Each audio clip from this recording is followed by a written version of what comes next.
Hello viewers, আজকের এই ভিডিওটিতে আপনাদেরকে দেখাবো কিভাবে খুব সহজে আপনি আপনার ফেসবুক মেসেঞ্জারের রিংটোন পরিবর্তন করবেন।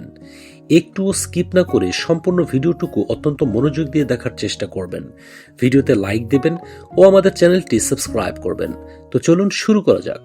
তো ভিউয়ার্স, প্রথমেই আপনি আপনার মোবাইল থেকে ফেসবুক মেসেঞ্জার অ্যাপ্লিকেশনটি ওপেন করবেন।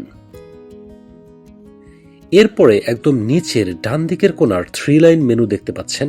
তো এই 3 লাইন মেনুর উপরে সরাসরি ট্যাপ করে দেবেন। পরবর্তীতে এরকম ইন্টারফেস চলে আসবে। তো একদম উপরের দিকে দেখতে পাচ্ছেন সেটিংস নামে একটা অপশন রয়েছে। তো আপনি সরাসরি এর উপরে একটা ট্যাপ করে দেবেন। ট্যাপ করে দেওয়ার পর এরকম ইন্টারফেস চলে আসবে। তো নিচের দিকে স্ক্রল করবেন। স্ক্রল করে নিচের দিকে এসে দেখতে পাবেন এখানে একটা অপশন রয়েছে নোটিফিকেশনস অ্যান্ড সাউন্ডস। তো আপনি সরাসরি এর উপরে একটা ট্যাপ করে দেবেন।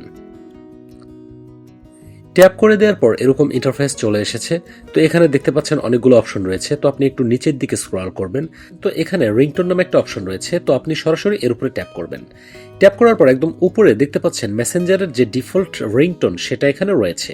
তো এরপরে ট্যাপ করলে দেখুন মেসেঞ্জারের ডিফল্ট রিংটোনের সাউন্ড। এছাড়া নিচে আপনাদের প্রত্যেকের ফোনের যে রিংটোন রয়েছে সেগুলো এখানে দেখতে পাবেন। তো আপনি এখান থেকে আপনার পছন্দ মতো যে কোনো রিংটোন এখানে সেট আপ করতে পারেন। তো দেখুন এগুলো আমার ফোনের রিংটোন দেখতে পাচ্ছেন। তো এখান থেকে আপনার পছন্দ অনুযায়ী যে কোনো রিংটোন সেট করতে পারেন। তো ভিউয়ার্স, ভিডিওটি ভালো লেগে থাকলে লাইক, কমেন্ট, শেয়ার করবেন ও আমাদের চ্যানেলটি সাবস্ক্রাইব করবেন। দেখা হচ্ছে পরবর্তী ভিডিওতে। সবাইকে অসংখ্য ধন্যবাদ।